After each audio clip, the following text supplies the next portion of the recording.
So just a few months back, I made this organic kind of artwork. A lot of you were asking on how to animate this. Well, there are different ways to animate it, but I was looking for the simplest way so we can animate it. There are a few things which you have to keep in mind. So first, select the base mesh or the sphere. In the subdivision, if you want a smoother output of your render, or if you want your animations to stand out, you can increase the render value in the subdivision surface, but this will increase the amount of render time. If you want a balance between render time or a good looking animation, then the perfect sweet spot for this is 3 subdivisions.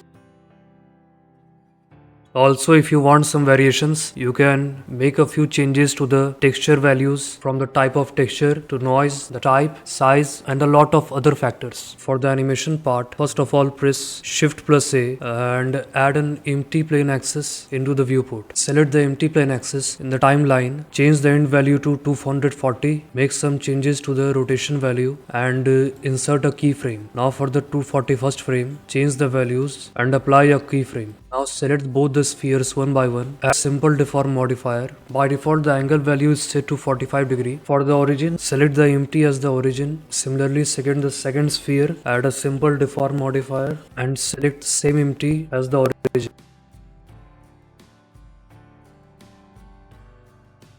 Now as you can see that in both the simple deform modifier, the by default angle value is set to 45 degrees. You can select a value ranging from 0 to 45 degrees, but a value ranging from 15 to 35 works best in this case. Now one more important thing, that if you want your scene to look more bright, you can add some additional light sources, and after you are done, you can render out the animation.